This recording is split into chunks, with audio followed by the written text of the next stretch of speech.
اللہ الرحمن الرحیم۔ چوتھا روزہ اور 4 شہادتیں اور 4 کتابیں اور 4 سمتیں، اللہ اکبر۔ اور نظام عالم میں 4 کے عمل کا اور 4 کے عدد کا بہت زیادہ نظام عالم میں اللہ پاک نے اس کو بہت دخل دیا ہے، اور ہمارا روزہ چوتھا ہے۔ اچھا، 3 روزوں میں آپ نے احتیاطی بھی کی، اپنی روحانی طاقت کو، اپنی جسمانی طاقت کو بہت زیادہ احتیاط سے چلایا۔ روحانی طاقت اور جسمانی طاقت میں بہت زیادہ محبت اور پیار، اپنے آپ کو توجہ دی۔ محبت پیار اس لیے استعمال کیا کہ اپنی روحانیت کو بھی محبت دینی ہے، اپنے جسم کو بھی محبت دینی ہے، اور محبت احتیاط کے ساتھ ہوتی ہے، اور محبت کے لیے آپ نے اپنے جسم پہ اور اپنی روح پہ توجہ دینی ہے۔ اس کے لیے میں ایک چیز آپ کی خدمت میں عرض کروں گا۔ آپ سحری میں تو ویسے اٹھتے ہیں، 10 منٹ پہلے اٹھ جائیں۔ آپ تہجد کے صرف 2 نفل پڑھ لیں، بس 6 پڑھ لیں، 12 پڑھ لیں، 2 نفل پڑھ لیں۔ اچھا، اس 2 میں بہت سی نیتیں کر لیں: صلاۃ الحاجت، صلاۃ الاستغفار، صلاۃ التوبہ۔ مولا، جو زندگی پہلی گزری اس پہ ندامت، جو زندگی پہلی گزری اس پہ توبہ، جو زندگی پہلی گزری اس پہ استغفار۔ تو شہنشاہ ہے، تو کریم ہے۔ تہجد تو ویسے ہے، تہجد تو ویسے ہے، اس کو صلاۃ الحاجت اور صلاۃ التوبہ اور صلاۃ الاستغفار۔ اچھا، اگر میں ایک عمل بتا دوں، اگر آپ صلاۃ التوبہ اور صلاۃ التہجد اور صلاۃ الاستغفار میں پہلی رکعت میں سورۃ الکافرون 11 بار، دوسری رکعت میں سورۃ قل ھو اللہ، سورۃ الاخلاص 11 بار، اللہ اکبر، بہت طاقتور عمل ہے۔ فرمایا جو بندہ تہجد کے وقت نفل پڑھے، رمضان میں بھی اور غیر رمضان میں بھی، رمضان کے بعد بھی، جو یہ نفل پڑھے اور اس نفل کے پڑھنے میں، نفل پڑھے اور اس نفل کے پڑھنے میں، یہ نفل میں سورۃ الکافرون اس میں شامل کرے، پہلی رکعت میں 11 اور سورۃ قل ھو اللہ پہلی رکعت میں 11، اور اللہ جل شانہ کو ان 2 صورتوں کا وسیلہ دے کے دعا کہے، اور جو مانگے اللہ عطا فرماتے ہیں۔ حتیٰ کہ یہاں تک کہہ کے فرمایا کہ یہ نیت کرے کہ یا اللہ، دائیں ہاتھ میں سورۃ الکافرون اور بائیں ہاتھ میں سورۃ اخلاص کے نقش لکھے ہوئے ہیں اور لکھی ہوئی صورت، اور میں تجھے ان 2 صورتوں کا واسطہ دیتا ہوں کہ مولا، میرے اندر پاکی نہیں، میرے اندر معصومیت نہیں، میرے اندر خطائیں ہی خطائیں ہیں، تو پاک ہے، تیرا کلام پاک ہے، تو مطہر طاہر ہے، اور میرا مولا تیرا کلام طاہر مطہر ہے اور پاک ہے۔ اے اللہ، اس کلام کے صدقے میں مجھے یہ مراد عطا فرما، میری یہ مشکل حل فرما، میری یہ پریشانی دور فرما۔ اور اس کے علاوہ یہ صورتیں خود آپ کے ان مسائل کا بھی حل ہے جو زندگی میں چل رہے ہیں، کیونکہ سورۃ الکافرون اور سورۃ اخلاص، سورۃ قل ھو اللہ، یہ جادو کا علاج ہے، یہ بندشوں کا علاج ہے، یہ ناکامیوں کا علاج ہے، یہ مشکلات مسائل کا علاج ہے، یہ نظر بد کا علاج ہے، یہ انسان کو ٹھوکریں نہیں کھانے دیتی۔ سورۃ الکافرون ٹھوکریں نہیں کھانے دیتی۔ جو شخص کہتا ہے میری زندگی میں ٹھوکریں لکھی ہیں، اس شب کے مقدر میں سحر ہے ہی نہیں، دیکھا ہے کئی بار چراغوں کو بجھا کر، ٹھوکریں ہیں، اس سے کہیے گا یہ تہجد کا عمل کر لے۔ آپ کو پتہ ہے کہ آپ نے دوسرے سے 6 روزے تک 7 سلام کا عمل بھی کیا، کریں گے، آج بھی کریں گے، اور بہت طاقتور عمل ہے 7 سلام کا۔ قرآن پاک کے 7 سلام ہیں، اور بہت حیرت انگیز عمل ہے، صدیوں سے آزمودہ عمل ہے۔ مشکلات، مسائل، ناکامی اور پریشانیوں کے لیے اس عمل کو نہیں چھوڑیں گے، اس عمل میں توجہ کریں گے، اس عمل کو پھیلائیں گے۔ وہ عمل تو انشاءاللہ آپ کر رہے ہیں 7 سلام کا، اور یقیناً اس میں برکت اور خیر ہے، یقیناً اس میں راحت اور رحمت ہے، یقیناً اس میں عطا آپ لے چکے ہیں۔ آج کے چوتھے روزے میں آپ لے چکے ہیں، اور 7 سلام کا عمل آپ کو علم ہے، آپ نے دوسرے روزے سے شروع کیا تھا، اور 6 روزے تک انشاءاللہ یہ چلے گا۔ لیکن ساتھ یہ جو نفل میں نے بتائے ہیں نا، یہ 2 نفل بہت کمال نفل ہے، انسان کو ٹھوکروں سے بچاتے ہیں، مشکلوں سے بچاتے ہیں، ناکامیوں سے بچاتے ہیں۔ پھر اللہ کو اللہ کے کلام کا واسطہ دیں گے کہ مولا میں تو کچھ نہیں، نہ میں سنی نہ دولت بلے، کیوں کر یار مناوا ہوں، اے دکھ سنو ہر دم روسی، روندی ہی مر جاوا ہوں۔ اللہ کو اللہ کی کلام کا واسطہ دیں، بڑا شہنشاہ کریم ہے، قبول کرتا ہے۔ سوچیں، رب ہو، سورۃ الکافرون، سورۃ اخلاص ہو، تہجد کا وقت ہو، نفل ہوں، سجدے ہوں، اور پھر سحری کا وقت ہو، اور رمضان کی رات ہو جس میں ہر رات میں فرشتے کہتے ہیں ہے کوئی مانگنے والا، ہے کوئی چاہنے والا، ہے کوئی لینے والا۔ آپ گمان کریں کہ قبولیت کا کوئی لمحہ ہے ایسا جو ہم سے قضا ہو جائے گا؟ سارے قبولیت کے لمحے ہم نے جمع کر کے اللہ کے سامنے فریاد رکھی ہے، انشاءاللہ کامیاب ہے، اور سارے کام بن جائیں گے، سب مسئلے حل ہو جائیں گے، سب ناکامیاں دور ہو جائیں گی، اور راحت، رحمت اور برکت اور عطا اور شفقت کے دروازے، اور انشاءاللہ قبولیت ہے۔ نہیں چھوڑیں گے عمل ہم نہیں چھوڑیں گے، عمل نہیں چھوڑیں گے، اور اس عمل کو انشاءاللہ تعالی حیرت انگیز طور پہ توجہ سے کریں گے۔ رمضان کو 7 حصوں میں تقسیم کر لیں، قرآن کی 7 منزلیں، 7 آسمان، 7 زمین، طواف کے 7 چکر، 7 کے ساتھ ہفتے کے 7 دن، 7 کے ساتھ قرآن کو 7 حصوں میں آپ تقسیم کر لیں، 7 حصوں میں اگر تقسیم کر لیں تو میں پہلا حصہ بتاتا ہوں، پھر دوسرا، پھر تیسرا۔ پہلے حصے میں کئی وظائف، کئی عمل، کئی عملیات ہیں۔ اب پہلے حصے کو تیسرے کلمے میں لے لیں، سبحان اللہ والحمد للہ ولا الہ الا اللہ واللہ اکبر ولا حول ولا قوۃ الا باللہ العلی العظیم۔ اس کو کثرت سے پڑھیں، کثرت سے پڑھیں۔ اگر اس پورے مہینے کے 7 دن طے کر لیں، 7 حصے کر لیں پورے مہینے کے، اور جو دوسرا 7واں دن، دوسرا حصہ ہے، 7واں دن نہیں، دوسرا حصہ ہے، اس میں نا ہم استغفار کو کثرت سے پڑھیں۔ رمضان کے آخر میں لازم پڑھیں، لیکن دوسرے حصے میں، اور تیسرے حصے میں سورۃ اخلاص کو کثرت سے پڑھیں، اور چوتھے حصے میں سورۃ الکوثر، اور 5ویں حصے میں سورۃ اذا جاء نصر اللہ۔ اس میں بہت فتوحات ہیں، بہت برکات ہیں، بہت خیریں ہیں۔ اور 6ٹھے حصے میں سورۃ فلق، اور 7ویں میں سورۃ ناس۔ اگر یہ پڑھ لیں، فائدہ کیا ہوگا؟ فائدہ یہ ہوگا کہ اس کے پڑھنے والے کی طرف رزق آئے گا، وقار آئے گا، دولت آئے گی، روحانیت آئے گی، عزت آئے گی، قرضے ختم ہوں گے، بیماریاں ختم ہوں گی، ناکامیاں ختم ہوں گی، گھریلو الجھنیں ختم ہوں گی، حالات کی سختیاں اور تلخیاں ختم ہوں گی۔ اگر یہ رمضان کو، باقی وظائف سب مبارک ہیں، میں اور بھی بتاتا ہوں، لیکن آج کی اس محفل میں یہ بتانا چاہتا ہوں، اور میں بحیثیت کوئی کامل وضیع اور بزرگ کی اجازت نہیں دوں گا، بحیثیت ڈاکیے کے میں اجازت دوں گا کہ مجھے بڑوں سے اجازت ہے، اور وہ میں اجازت دوں گا اپنے تمام وظائف کی نظر کھا گئے۔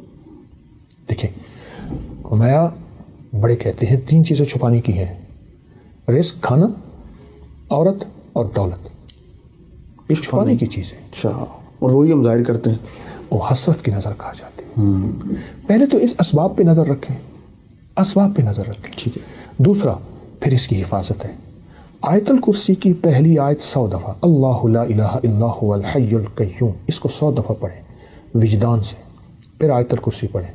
آخری آیت ولا یؤودہ حفظہما وہو العلی العظیم، پھر اس کو 100 دفعہ پڑھیں، اول آخر 3 دفعہ درود شریف۔ یہ ایک آیت الکرسی بنے گی، پہلی آیت 100 دفعہ، پھر آیت الکرسی پڑھیں، جب آخری آیت پڑھیں پھر 100 بار اول آخر درود پاک۔ اگر یہ عمل کر لیں، نظر بد کا تصور کریں، سخت سے سخت نظر بد آپ کے کسی پیارے پہ، کسی عزیز پہ لگی ہوئی ہے، اس کا سخت تصور کر کے آپ پڑھیں تو آپ کو اس کا بہت باکمال رزلٹ، بہت نتیجہ، بہت خیر ملے۔ جو چاہتے ہیں کہ میرے قدم فتوحات کی طرف اٹھیں، کامیابی کی طرف اٹھیں، اور میرے قدم ایسے ہوں کہ جہاں بھی جاؤں میں کامیاب ہو جاؤں، حسبنا اللہ و نعم الوکیل، یا وارث ہو یا نصیر ہو، مولا میرا کوئی وارث نہیں ہے، تو وارث ہے، میرا کوئی مددگار، نصیر کہتے ہیں جس کے کوئی مددگار، بڑی ہستیاں ہوں، بڑے طاقتور لوگ، مولا میں کوئی نہیں ہے، اور حسبنا اللہ، میرے لیے تو ہی کافی ہے۔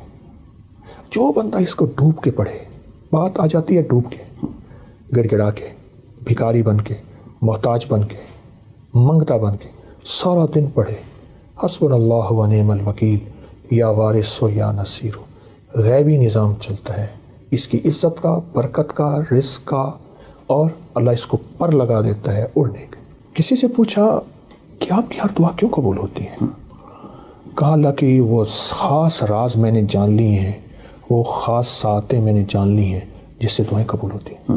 تو آقا ہمیں بتا دیں کہ حدیث میں آتا ہے جب مرغ بانگ دیتا ہے عرش کے دروازے کھلتے دیکھتا ہے, رحمت کا فرشتہ اترتے دیکھتا ہے, جو دعا مانگو قبول ہوتی ہے. سبحان اللہ. ایک اذان کے بعد دعا قبول ہوتی ہے.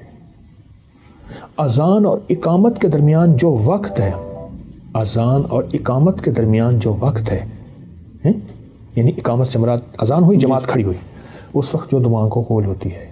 اقامت جب ہو ہوتی ہے اور اس وقت قد قامت الصلاۃ پڑھیں, دل ہی دل میں مانگے, دعائیں قبول ہوتی ہیں. فرض نماز کے بعد دعا قبول ہوتی ہے. سحری کا ایسا وقت جس وقت لوگ کھا رہے ہیں, کھانا کھاتے ہوئے پہلے نفل پڑھ لیں, دعائیں قبول ہوتی ہیں. اور افطاری کے وقت ایک دعاؤں قبول ہوتی ہیں, لیکن عمل بھی بتاؤں گا. سورۃ مائدہ کی ایک آیت ہے, اللہم ربنا انزل علینا مائدۃ من السماء تکون لنا عیدا لاولنا وآخرنا وآیۃ منک وارزقنا وانت خیر الرازقین. جو یہ آیت 11 دفعہ پڑھے گا دعائیں قبول ہوں گی. سبحان اللہ. والدین کی دعائیں قبول ہوتی ہیں. کسی مستر بے چین کی دعا قبول ہوتی ہے. اور جب آپ پریشان ہوں اور آپ کو کسی سٹینڈ پہ کھڑے ہیں, ٹیکسی نہیں مل رہی, گاڑی نہیں مل رہی, جہاز نہیں مل رہا, اور آپ بے چین ہیں, آپ کو سخت بھوک لگی ہے, سخت بے چین ہے, اس وقت صبر کریں, دل میں دعا مانگیں, قبول ہوتی ہے. کیونکہ مستر بے چین کی دعا قبول ہوتی ہے. اور آپ اگر سمجھتے ہیں کہ ہماری دعائیں قبول نہیں ہو رہی, سوچیں دینے والے کی کمی نہیں, میرے لینے میں کمی ہے. میری کہاں کمی ہے؟ کوئی ایسا گناہ ہے جو میں نہیں چھوڑ رہا, جس کی نحوست مجھے دعاؤں کے سامنے آ کے کھڑی ہو جاتی ہے. کسی کی بد دعا ہے, کسی کی تکلیف ہے, کسی کا ایسا نظام ہے جو میری دعاؤں میں مجھے تکلیف دے رہا ہے, اور میری کوئی خطا ہے. اس لیے فرمایا, میرے حضور فرماتے تھے میں 70 بار روزانہ استغفار کرتا ہوں. معصوم پاک نبی وہ کہتے ہیں میں توبہ کرتا ہوں, تو ہمیں بھی تو استغفار کرنا چاہیے. اے اللہ میری گزشتہ زندگی, اے اللہ میری پہلی زندگی, اے اللہ کیا پتہ میری کوئی دادا پردادا میں ایسا آیا تھا جس نے کسی کو ذلیل کیا, تنگ کیا, مال کھایا, اس کا رزق کھایا, اور اس کی جھولیاں اٹھا کے آہیں تھیں اور وہ آہیں میرا پیچھا کر رہی ہیں. اللہ میں تو وہ ساری توبہ مانگتا ہوں, ساری توبہ کرتا ہوں, سارا استغفار کرتا ہوں. یہ چیزیں ہیں جب بندہ یہ کرتا ہے پھر دعائیں قبولیت کی سامنے آنکھوں سے دیکھتا ہے. تو ان چیزوں کا بھی تو خیال ضروری ہے. صدیوں سے زیادہ تجربات کتابوں میں لکھے ہیں. اگر یہی دعا اسی رات میں 27 بار پڑھی جائے اور گڑ گڑا کے پڑھی جائے, اللہم اغفر لی ولوالدی وللمؤمنین والمؤمنات والمسلمین والمسلمات الاحیاء منہم والاموات. ایک روایت میں پہلے الفاظ ہیں, ایک میں ساتھ یہ بھی جمع ہے, دونوں پڑھ لیں. جو 27 بار اس کو گڑ گڑا کے پڑھے, ڈوب کے پڑھے, پھر دعا مانگے. طریقہ میں بتاتا ہوں. اور پھر اس کے بعد 27 بار پڑھے, پھر دعا مانگتا رہے, پھر 27 بار پڑھے. کوئی آدھا گھنٹہ, 20 منٹ, گھنٹہ اگر اس دعا کی اس کیفیت میں لگا دے, بہت قبولیت, بہت قبولیت. یہاں تک میرے آقا کا فرمان ہے, میرے حضور کا فرمان ہے کہ جو یہ پڑھتا ہے اللہ اس کو اتنی مقبولیت دیتا ہے کہ اس کے ذریعے سے اللہ مخلوق کو رزق دیتا ہے, اور اس کے ذریعے سے اللہ مخلوق کی دعائیں قبول کرتا ہے.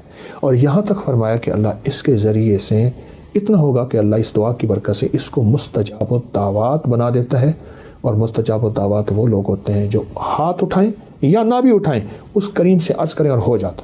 جس چیز کا وجود ہی نہیں ہے وہ کپڑے کیسے پہنے گی؟ ہاں, اللہ نے انہیں وجود ڈالنے کا اختیار دیا ہے. کپڑے چوری ہوتے ہیں, کپڑے کٹتے ہیں, کپڑے جلتے ہیں, ان میں سوراخ ہوتے ہیں. یہ میرے پاس واقعات در واقعات ہیں. خون کے چھینٹے پڑتے ہیں, پانی کے چھینٹے پڑتے ہیں. یہ واقعات بہت زیادہ ہیں. میرے پاس ایک صاحب آئے, بہت بڑی شخصیت ہیں. وہ کہتے ہیں ان کا بوسکی کا 2 گڑا بوسکی قیمتی سوٹ تھا. کہہ رات کو کسی میں فنکشن سے آیا تو میں اسی کپڑوں میں سو گیا. صبح اٹھا تو یہاں سارا خون تھا, تازہ خون تھا. میرے پاس وہ قمیض لے آئے, تازہ خون تھا, ابھی تھوڑا جمع تھا. یہ کیا ہے؟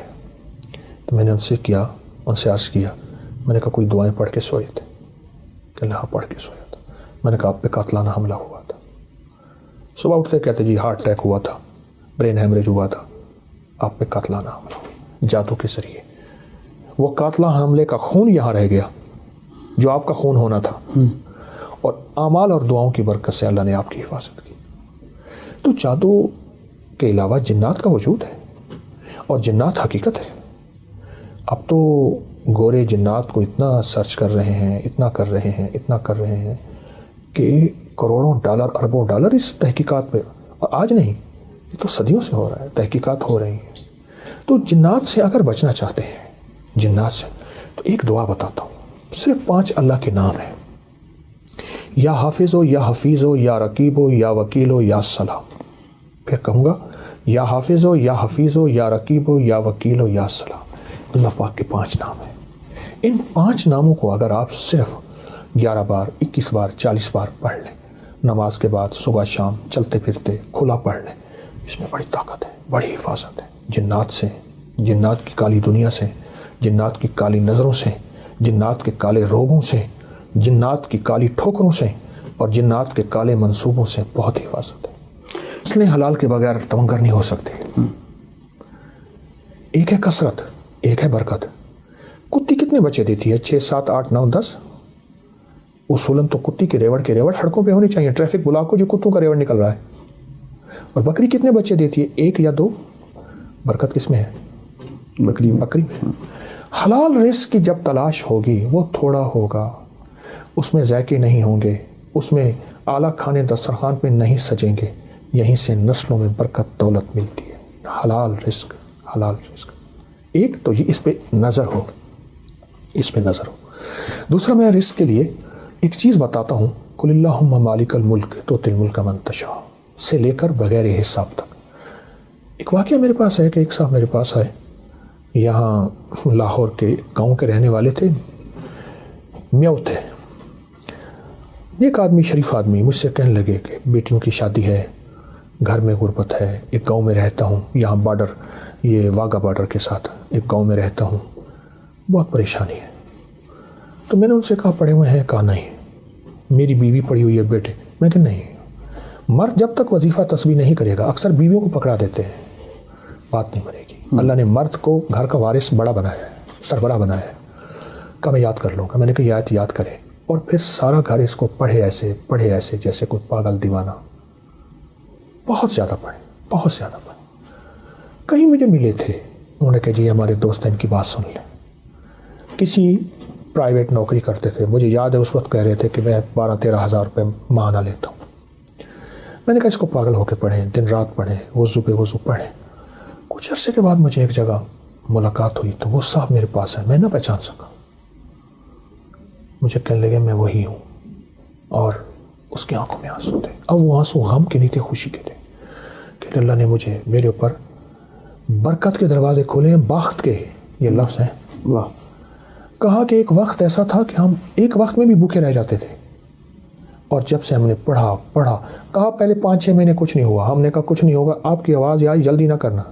9 مہینے کچھ نہیں ہوا، سال کچھ نہیں ہوا، چھوڑا نہیں. بس اس کے بعد جو رب نے کہتے ہیں ایسے چھتیں پھاڑ دی. اور مجھے اس بندے کے آج بھی لفظ یاد ہیں، ایسے چھن چھن کے کر کے سونا گر رہا تھا، چھن چھن، یہ لفظ یاد ہے. والد تو معالج تھے، علاج کرتے تھے. پھر ذاتی اپنا شوق، اپنا ذاتی جذبہ، وہاں سے یہ سلسلہ شروع ہوا. اور ایک ٹوٹکا بتاتا ہوں.